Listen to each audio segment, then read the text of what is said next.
Thanks for tuning in to Vitality and Motion. Let this be a place to grow your mindset and prioritize movement. All audio is original with music and production support from Riverside as my editing platform. This podcast is for education and inspiration only, and any studies or products I mention are simply for context. Take what fits in your life and check in with your healthcare medical providers as you feel is necessary. Thank you so much.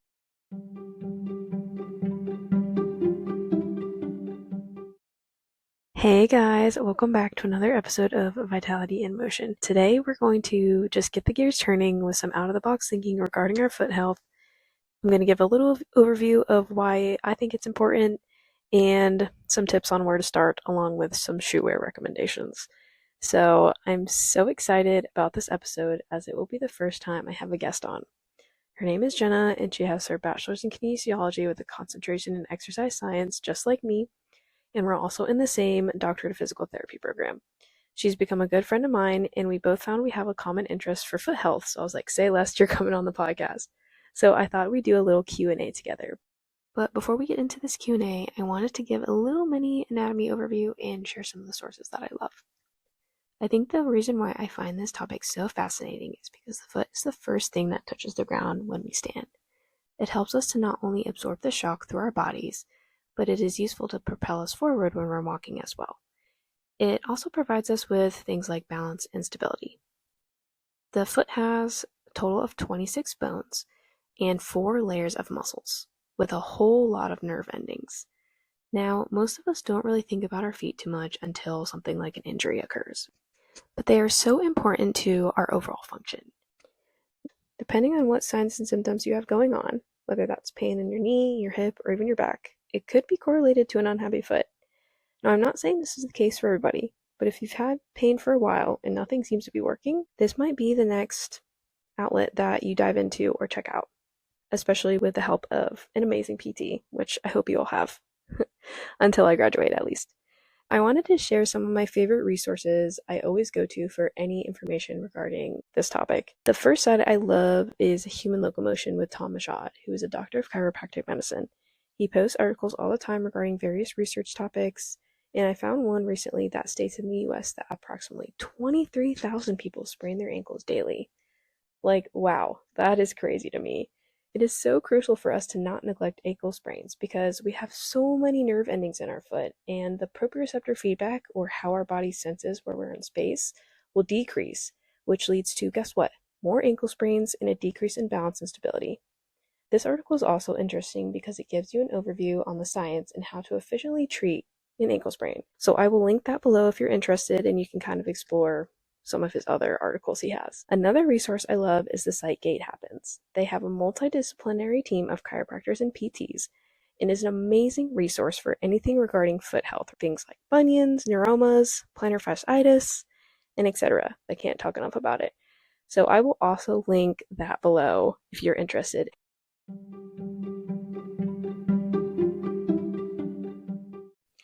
Hey Jenna, welcome to the podcast. Hey Madison, I'm so excited to do this with you. I'm also so excited for you to be here. So, all right, to dive into the Q&A, the first question I'm going to ask you is, why has foot health become so important to you? One of my first PT rotations was at a SNF, so a skilled nursing facility, and I was just talking to the PTs and picking their brains, and one of them was like, one of the most important parts of your body is your feet because it directly connects you to the ground that we walk on every day. Absolutely. And so if you don't take care of that, I mean, it just goes up the chain. We learn about that in school. Everything's connected. Right. So that was the first thing in my brain that kind of hit me. And I was like, wow, they're right. This is really important. And it just kind of grew from there. I had ankle injuries all throughout high school, middle school. So all throughout PT, I was doing the intrinsic foot exercises, and those have kind of stuck with me. I love that. And I think we kind of discussed this earlier about our common interest of the Tarahumara tribe. Yes. So I feel like that's really where it started for me. If you guys haven't checked out the book Born to Run by Christopher McDougall, it's a great one.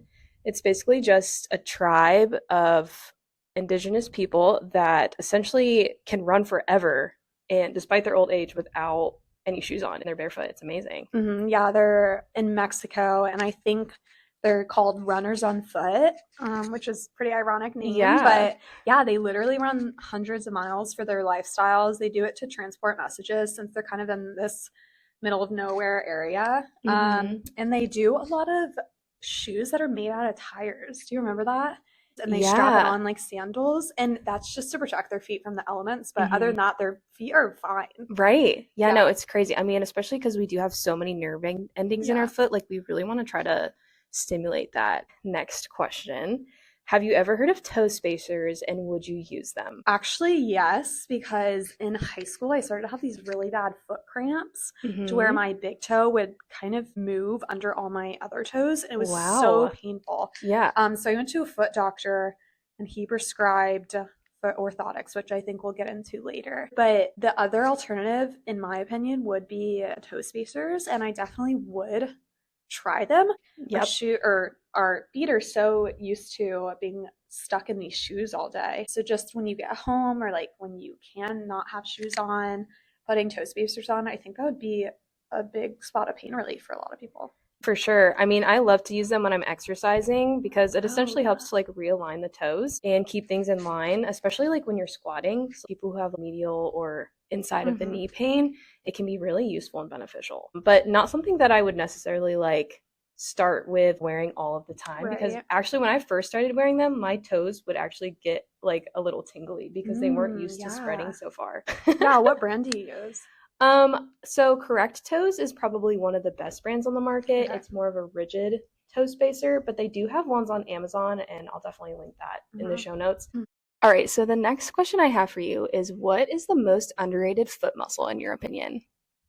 Good question. I would say the group of them, known as the intrinsics, which just help Yes. to stabilize the arch of your foot. I think a lot of people have issues with definitely the overpronation or just the high arches with both of them cause problems. And they also help with a lot of balance and just adapting to our environment as we're walking. And we should all try to be a little more barefoot walkers than we are and use less Mm-hmm. shoes. So I think these are very underrated because we don't focus on that.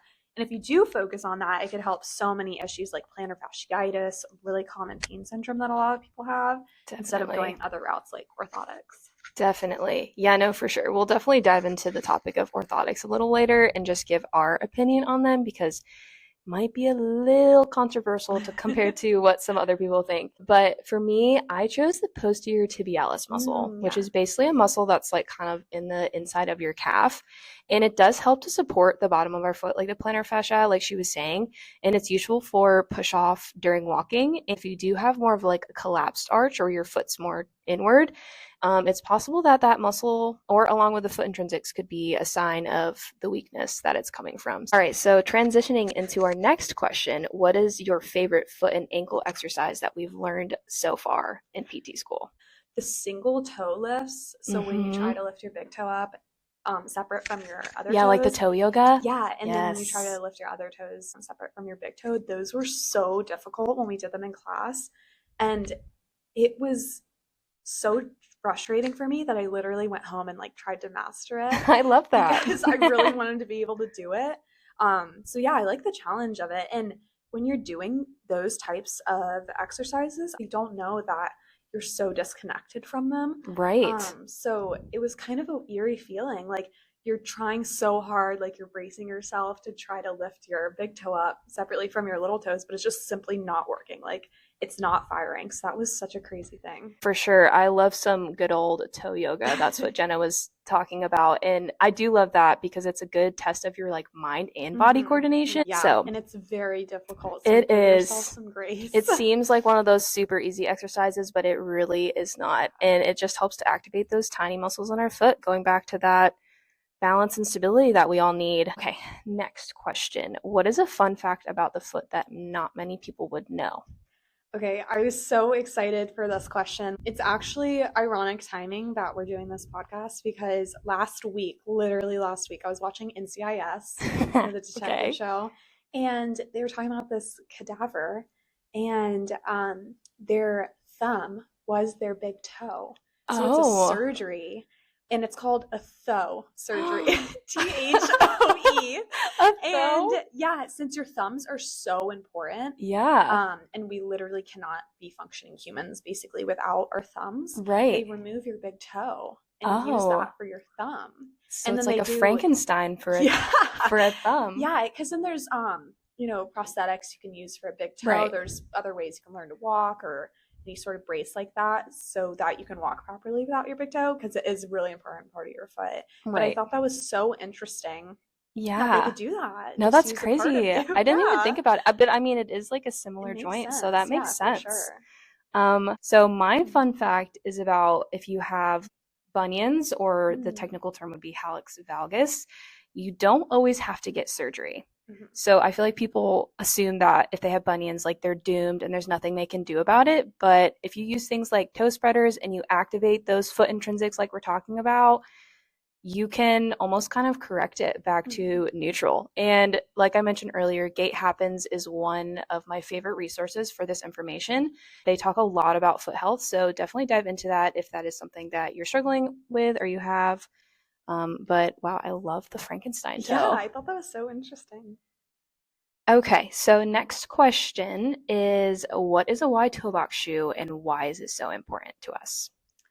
Yeah, I feel like you're way more versed in telling everyone what a wide toe box shoe is. Madison's been supporting these brands since I met her, and it's so inspiring to me. But Oh, as a beginner, I feel like I can maybe give you a rundown. So it's just the shoe that leaves more wiggle room for your toes. So where your toes are in normal shoes, they tend to be very skinny and actually skinnier than the width of our foot. And I'm sure a lot of people have noticed that when they try new shoes that aren't broken in or like other brands. I don't want to negatively shout out any brands, but you can definitely feel your toes scrunching up. And it's just really important because, like we said earlier, your foot is the first contact to the ground. So hmm, it ultimately affects your whole body. And there's some research going on about how foot health really affects your neck and back pain. So, yeah, it improves the proprioception of our feet, which is just the our sensory system towards the bottom of our feet on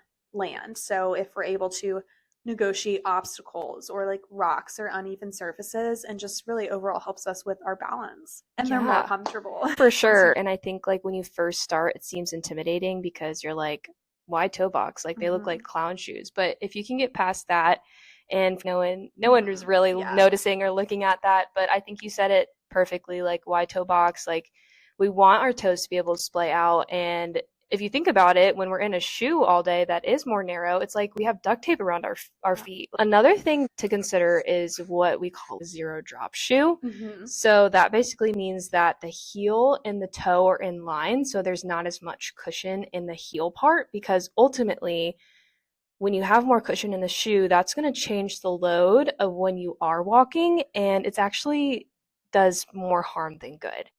Because essentially what's happening is it's masking the force of impact going through your body. So for example, say you go to jump without shoes on, you're going to have a stiffer landing and increase your risk of injury because your body thinks it can handle more impact than it's used to from having a cushioned shoe.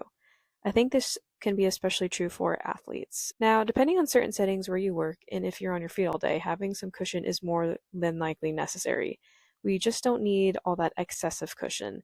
So, to kind of transition to this, I wanted to loop back around to the topic of orthotics. I want to hear your opinion on them, Jenna. I actually have personal experience with foot orthotics. When I was in high school, like I said, about the really severe foot cramps, they believe it's like the start of bunions, which Mm-hmm. I'm not entirely sure if they're genetic, but most of the people in my family, especially the women in my family, have bunions. And my aunts actually had surgery to remove them. So I'm not sure the connection between that or if I just really was wearing very poor shoes at the time. So I went to this foot doctor. I don't remember his name, but he was absolutely horrible.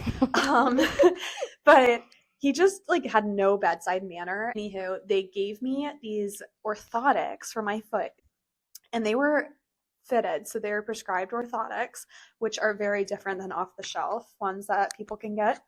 And he gave me this very strict schedule of when to wear the orthotics, and it was the weirdest thing because I was just a high schooler. I just wanted to like be a kid and live, but I Right. had to wear these orthotics for 30 minutes this many days, and then I had to go up to an hour this many days. And then I had to go up to an hour and a half and add more days. And it was just not what I wanted to be doing with my life at that time. It was like very overwhelming schedule. And she Right. made it sound like if I didn't do this, I was going to have this pain and these cramps for the rest of my life. Funny enough, I haven't had them in a few years because I've really been focusing on my feet. But yeah, I think anything with orthotics that we say take with a grain of salt for sure. Definitely. And I do want to give a disclaimer because orthotics can be beneficial to certain people depending on certain conditions that you have. So definitely check in with your health provider before you make such a drastic change. It's kind of like wearing a back brace. You are not activating the muscles in your foot as much, which will lead to the weakness. And same with wearing a cushioned shoe. Your foot is just not loading efficiently and properly. So I definitely think orthotics is something that you all should do your own research on and come to your own conclusions. But from, Jenna's personal experience and what I've seen in the clinic, sometimes they're not always the best option. And I think they can be more of a band-aid fix than actually addressing For sure. the main issue. So that's Yeah. all we'll say about that for now. If we all focus on our toe yoga. That's all we need in this lifetime. All right, so diving into the last couple of questions here. So Jenna, what is your future interest as a PT? I think that I definitely want to go towards the neuro track. That's so Okay. interesting to me.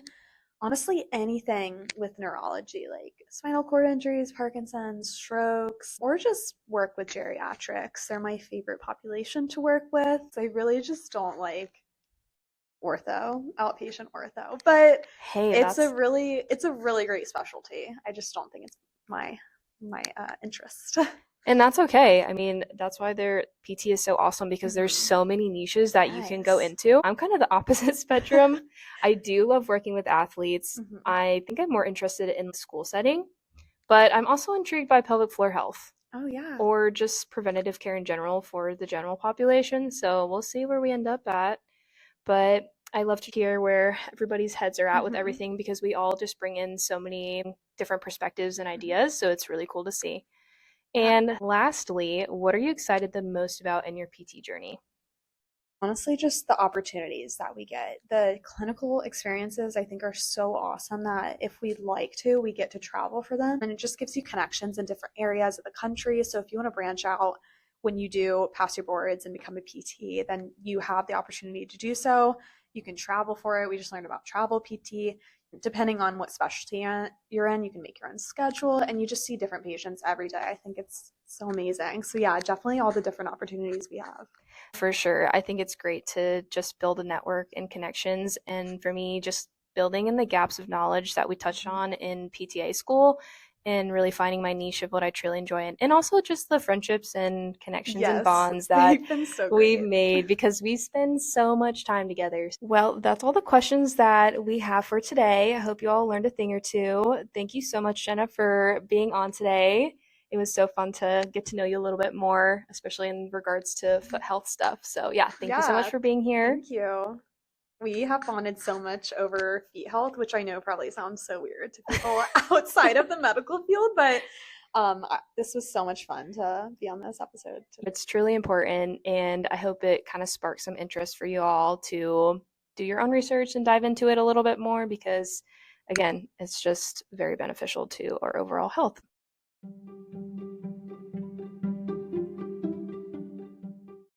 All right, let's discuss this last little bit regarding shoe wear recommendations. Now, I wanted to start by saying that if you do choose to purchase a zero drop shoe or a shoe that has very minimal cushion, this is not something that you want to just jump right into and wear them all day 24/7. Because I guarantee you'll probably hate me a little bit and your calves will be sore, your feet will be sore, and it may even flare up your plantar fasciitis. Not to say that I'm discouraging this, but I just wanted to let you know that is a possibility. Eventually, that is the goal, but you have to start somewhere. Now, I recommend starting with a shoe that does have a little bit more cushion, but is emphasizing that wider toe box. And I did want to clarify there is a difference between a wider shoe with a wider width versus a wider toe box. So definitely be mindful of that when you are looking for those kinds of shoes. The first shoe I feel like I always like to recommend to people is a shoe called Ultra. And this is a good place to start because it does have a little more cushion. It's a nice walking shoe. They have running shoes and hiking shoes. And overall, have a nice wide toe box with options for zero drop if you would like to progress into that eventually. They are on the pricier side compared to some of these other shoes that I'm going to share, but I would say definitely worth it, and again, a good place to start. Another shoe that I love is the Bronax. They're very similar to the Ultras. They do have that little more cushion in the wide toe box. They're a little more affordable, and you can mostly find those on Amazon. Another shoe that you can find on Amazon is the Wittens. I like to use these a lot when I am lifting, and they also have a really comfortable sneaker that I currently wear all the time. And then the last shoe wear is a little more cutesy. I feel like you can dress it up. The brand is called Hobby Bear. They kind of look like Adidas Sambas, and they have a lot of cute styles. So, again, I'll definitely link those in the show notes. And there's plenty of other shoes out there as well. They've got sandals now and boots. So the market for this is definitely growing, which makes me so happy to see. A good resource I like to utilize is Anaya's reviews. She always shares some fashionable and trendier looking wide toe box shoes. So definitely check her page out. Anyways, that's all I have for now. And thank you so much for being here. Tune in every Friday for new episodes and leave any comments, questions, and concerns you may have. Thank you.